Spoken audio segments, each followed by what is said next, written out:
Hi, my name is Oyun Orka, a VTuber who tries to draw, and for today, let's try out the Xencelabs Pen Tablet Medium Bundle. So the team at Xencelabs kindly sent over this tablet for me to review. The Xencelabs Pen Tablet Medium is a pen tablet, meaning it doesn't have a screen. The last time I used a non-display tablet was quite literally 5 years ago, so I'm excited to try this one out. Let's open it up and take a look. After opening the box, you're first greeted with a paper that includes a thank you message. After flipping it to the other side, you'll see the quick start guide, how to connect the tablet to your PC, where to download drivers, as well as how to register your product. Putting that aside for now, we're greeted with the tablet. After taking it out of the plastic sleeve, I'll flip it over and check it out.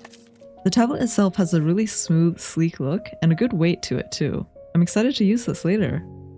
It also comes with 3 shortcut keys on the top by default, but since this tablet bundle also comes with the Xencelabs quick keys, I'll be primarily using that for shortcut keys.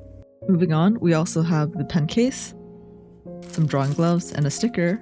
And finally, we have the quick keys. I'm super excited to try this one out especially.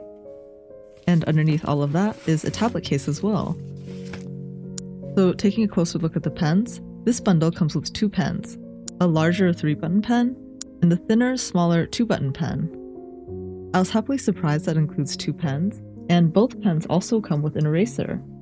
Inside the pen case, we also have 2 wireless dongles to connect the pen tablet or the quick keys wirelessly to your device, as well as extra nibs and a nib remover ring as well.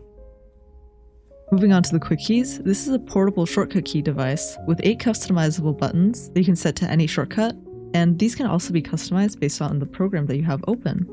There's the center button that you can click on to change different profiles, and a scroll wheel that you can change to any setting you'd like. And finally, there's the carrying case. It fits the tablet super snug and makes this easy to carry around with you. One thing I will say is that the tablet carrying case does get a little bit tight when you try to put everything in. And here's a quick pan through of everything that's included in the box. For both the tablet and the express keys, you can connect these to your device wirelessly. To turn on the tablet, you can either flick this button to turn it on and off, and it'll light up to indicate that it's on. The blue light on the side will also flash to indicate it's trying to pair via Bluetooth. Meanwhile, for the quick keys, it's also pretty much the same process. I'll turn that one on and connect this one via Bluetooth using the dongle. Before I move on any further, let's go ahead and download the drivers. After scanning the QR code or going to their website, you can download the drivers on their site for Mac, Windows, or Linux. Something that I really appreciate is that they also include tutorial videos as well if you're having trouble. Now that my driver is installed and everything is connected properly, including the pen tablet, the pens, and the quick keys, a feature that I thought was really cute was that you can adjust the corner lights as well. You can change the colors of these lights, adjust the brightness, or just turn it off if you don't like having the lights on. Next, you can adjust the settings of the pen under either 3-button pen or thin pen, depending on which pen that you've chosen to use. I'll go ahead and adjust the settings a little bit so that they fit my liking, and move on to adjusting the quick keys shortcuts. By default, it'll try to auto-detect the programs that you use. In my case, I have Illustrator, Photoshop, and Speedpaint auto-detected. Under this page, you can set different quick keys as well as different profiles for each individual program, which is super useful. If the application that you're trying to find a shortcut for isn't here, you can just click the plus button in the top right corner of this tab, and it will add a new application profile. Now that we've finished setting up the tablet, let's go ahead and test out the tablet. Despite not having used a pen tablet for over 5 years, I surprisingly was able to get used to it relatively quickly, since for the first several years that I did digital art, I drew it exclusively on a pen tablet. For people completely unfamiliar with drawing with a pen tablet, it might take a week or so to get used to, especially if you're used to drawing directly on screens or on paper, but drawing with a pen tablet can have a lot of benefits. One of them being, you end up not having to hunch over a screen and can look straight at your desktop as you draw, leading for a more ergonomic drawing experience. As I'm testing this tablet, the pen pressure is super great, and I'm super excited to draw something with this. While I draw, I'll talk through some of my thoughts and impressions on this tablet. So just based off of first impressions, I was super impressed by the build quality of this tablet. It definitely feels like a premium product, with a nice paper-like drawing texture, good weights to everything, and honestly, a really beautiful and sleek design.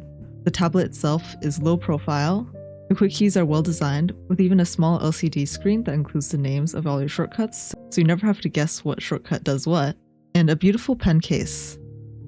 Drawing on this was a really smooth experience, and honestly, makes me wonder if I should try using this pen tablet more often. I typically use the Cintiq 16 to draw my illustrations, but when drawing with this, I find that because I'm not able to quite literally hunch over my drawing tablet screen, I focus more on the overall feeling of the drawing and focus less on minute details, so I'm able to sketch ideas and draw faster. It's actually surprisingly comfortable to draw with the pen tablet again, despite my initial worries about maybe needing to get used to it again. Drawing with a non-screen tablet was also much easier on my back too. Because I don't need to hunch over on a smaller tablet, being able to look up and look at my larger monitor while I draw made it honestly easier for me to draw without needing to zoom in as much, and I found that even after a 1 hour drawing session, my back didn't hurt as much as it usually did. Another thing that I really like is the quick keys included in this bundle. While I mostly use it for just undoing and zooming in or out in Clip Studio Paint, I plan on maybe utilizing it for things like video editing or other things too, since I can set specific shortcuts by program. I really enjoyed using this tablet, and genuinely, I think I'll probably keep using this tablet along with my Cintiq 16 that I regularly use, just because it was so comfortable to draw with. So if you're looking for a high quality pen tablet that's not only easy to use, but portable too, I can certainly recommend the Xencelabs Pen Tablet Medium Bundle. If you're interested in buying this product, check out the links in the description down below. And with that, we finished our final drawing. And that's it. Thanks for watching, and I hope you found this video helpful. If you did, I would appreciate if you give this video a like, and subscribe if you'd like to see more from my channel. I'll see you next time. Bye bye!